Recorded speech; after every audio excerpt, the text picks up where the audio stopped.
Olá pessoal do oitavo ano, tudo bem com vocês? Legal, tá? Espero que estejam todos bem. Vamos acompanhar essa aula que tem uma proposta diferente hoje, né?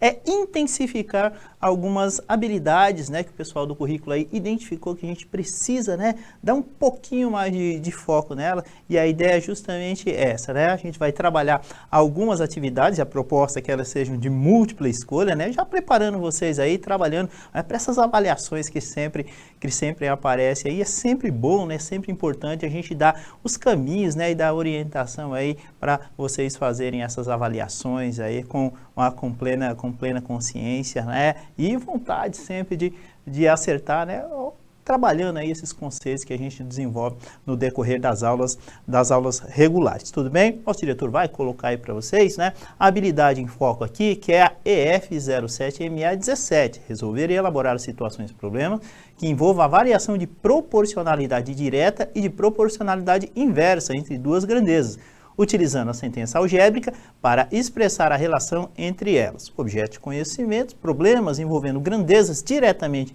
proporcionais e inversamente proporcionais. Então, é justamente essa é a ideia, tá? O foco, então, como a gente já falou anteriormente, é trabalhar essa questão da múltipla escolha, né? Sempre importante fazer a escolha certa, né? Marcar o famoso xizinho ali no lugar certo e acertar a atividade, né? Que é sempre o objetivo. Errar, né? Como a gente até falou em aulas anteriores, é mais fácil do que acertar, né? Mas o erro em matemática também é um processo de ensino e de aprendizagem. Tudo bem? Vamos lá, tá? Então, o que aparece aí? Na primeira atividade 1, ela é bem tranquilinha, né? A fração equivalente ao decimal 0,4 é... Esse 0,4, lembra que a gente gosta que você não leia com 0,4, né? Qual é a leitura correta para esse valor decimal aí? Tá? 4 décimos.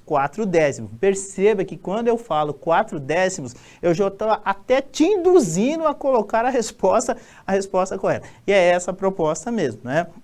Quando você faz uma leitura correta, quando você faz uma análise correta da proposta e da atividade, não é? Você já percorreu um caminho muito, muito significativo para chegar na resposta correta, tá? Então, veja, a fração equivalente.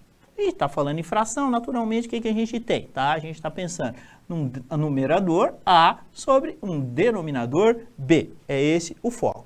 E aí, quando a gente fala em fração equivalente, lembra lá do que são essas frações equivalentes? São aquelas frações que, apesar de serem escritas de forma diferentes, elas representam o mesmo valor. E aí o que acontece? Essa representação ela pode aparecer na forma fracionária, como a gente bem conhece, né? Pode aparecer como uma fração equivalente, tá? E aí você não se assuste, porque tá? Você vai simplificando essa fração até chegar lá na fração irredutível. E ainda pode-se fazer essa fração, né, convertê-la na forma de decimal, como é a proposta aqui. Então, ó, a fração equivalente ao decimal 0,4. A gente teria algo assim, ó. Então, eu teria 0,4 e aí perceba, o que eu tenho? Qual que é a parte significativa aqui? São os décimos, concorda? Então, na realidade, eu teria 4, tá? Veja, 4 o quê? 4 décimos, uma casa depois da vírgula, a gente teria quem? 4 sobre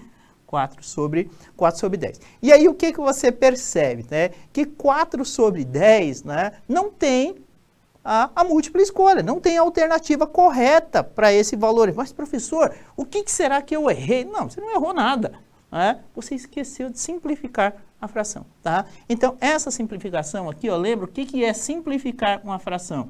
É dividir, no caso aqui, né, o numerador e o denominador por um mesmo valor, que no caso aqui, ó, perceba que o 4 e o 10 são divisíveis apenas simultaneamente por quanto? Por 2. Então aqui, ó, temos 4 dividido por 2, temos o número 2, e 10 dividido por 2, temos o 5. Opa, nesse ponto aqui, ela se tornou irredutível. Irredutível, para ser redundante, é que não dá para reduzir mais. E se não dá para reduzir mais, essa é a ideia, é esse o objetivo. Pronto, alternativa correta aqui, portanto, temos a alternativa D, tá? Para vocês, 2/5, eu vou limpar aqui a lousa, tá ok? E aí a gente vai subir a resposta lá naquele formato bonitinho lá, 0,4 4 sobre 10, 4 décimos, e aí fazendo a simplificação, temos aí os 2/5, portanto, temos a alternativa D. Tranquilo?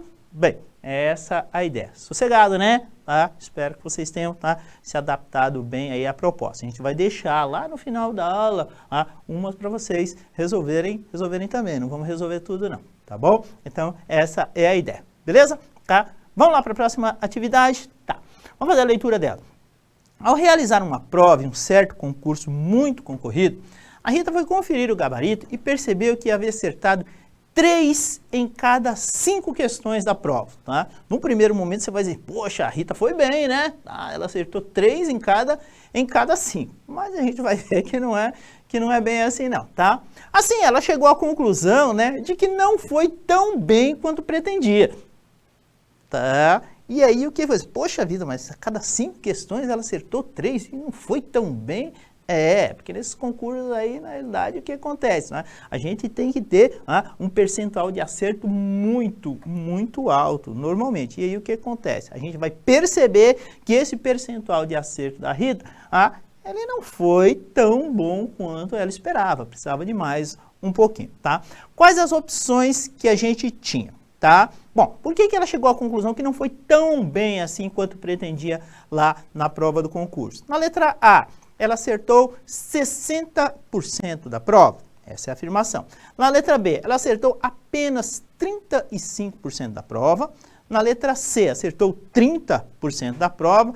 E na letra D, ela acertou apenas 6% da prova. Tá? Vamos tentar resolver isso aí, tá? Vamos ver a seguinte definição, tá? A cada 5 questões, ela acertou quantas? Ela acertou 3. Então, a gente está falando de uma representação fracionária. Que representação fracionária é? A parte e o todo. Qual é a parte? Então, a Rita, ela acertou 3 questões em cada 5. Okay? Então, o primeiro princípio aí é fazer o quê? É fazer a conversão desses valores, né, dessa fração para decimal, tá? E como que a gente faz isso? Vou fazer a divisão clássica aqui, tá? Só para a gente ter uma ideia. Então, eu tenho o 3 e vou dividir por quanto? E vou dividir por 5. Você costuma fazer isso aí, ver que a gente está até falando de uma prova, de um concurso, né? Professor, posso usar a calculadora? Bom, para essa situação aí não, né? Tá? Se você tiver um concurso, se você estiver fazendo uma prova, você não vai poder utilizar. Então, entender como funciona esse processo de divisão, que ele é simples, tá? Não tem muito problema não, tá? É importante para você, né, criar, né, esse hábito, né, bastante comum e bastante saudável de fazer cálculos na raça mesmo, sem depender necessariamente da calculadora. Então, aqui o que a gente tem? A gente sabe que o 3, ele é menor que o 5, portanto, ele não dá para dividir, tá? Ou a gente vai ter uma divisão menor do que 1, mas isso não é empecilho, tá? O resultado vai ser o quê? Em decimal. O que eu faço?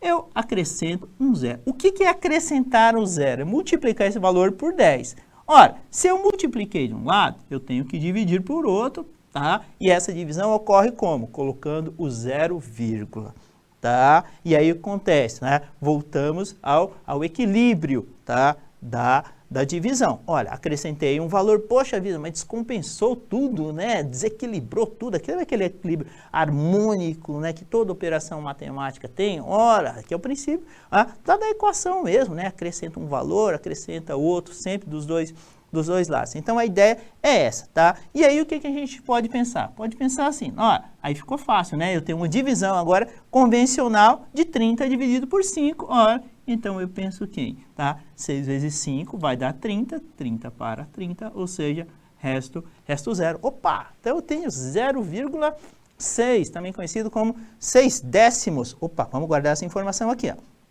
Tá? Então eu tenho os 6 décimos, tá? Ou seja, 3 em cada 5 corresponde a quem? A 6 décimos. Poxa, mas a pergunta não tem, né, não faz uma relação com esses 6 décimos, é porque a gente tem que converter esses 6 décimos aí em porcentagem. E para isso eu vou fazer o quê? Simplesmente pegar o 0,6 e multiplicá-lo por quanto? E multiplicá-lo por 100. tá ok? E aí eu vou fazer outro processinho, né? Tá? Vou limpar de novo. Tá? Quando a gente tem aqui, ó, o 0,6, tá? E eu multiplico, tá, por 100, ó, posso pegar aqui, ó. Essa é uma forma, você pode utilizar outra, sem muitos problemas aqui, ó, tá? E perceba, tá? Eu gosto de jogar esses dois zeros para fora, tá? E lá no final a gente baixa novamente. Então, o que que eu tenho? 6 vezes 1, eu tenho o próprio 6. 1 vezes 0 vai dar 0. Aqui ele não é significativo. E baixo os dois zeros que eu não usei, tá ok?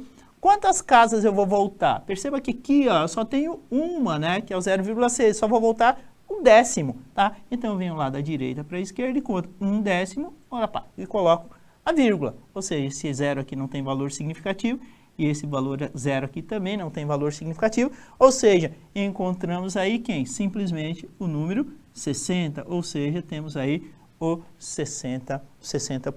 Tudo bem? Então, é um processo que aparentemente parece longo, mas não é. Ele é bastante tranquilo. Tá? E quando que ele se torna rápido? Ele se torna rápido quando você começa a executá-lo, tá, através da repetição. Ou seja, você faz uma vez, faz duas, tal, de vez em quando você faz ele novamente, e aí um belo dia você vai perceber que você está fazendo aquilo ali quase que automaticamente. Então, é extremamente importante seguir e obedecer esses processos, tá? Vou limpar aqui e a gente vai subir a forma, né, mais bonitinha, aquela questão toda. Ou seja, a Rita acertou 3 em cada 5 questões lá da prova do concurso que ela fez, ou seja, ela acertou 0,6 décimos, tá? Mas a pergunta é em porcentagem, eu multiplico por 100 para fazer essa conversão, tá? E 0,6 vezes 100, a gente vai encontrar ali o número 60, tá? Encontrou o número 60, aqui a conclusão que eu chego, tranquilo, né? Na letra A, tá? A Rita acertou 60% da prova. 60% é muito ou é pouco? Depende. No concurso é pouco. No concurso é pouco. Professor, você vai ter 60% de aumento salarial. É um absurdo. É muito. Tá? Determinado produto aumentou 60%, é absurdo.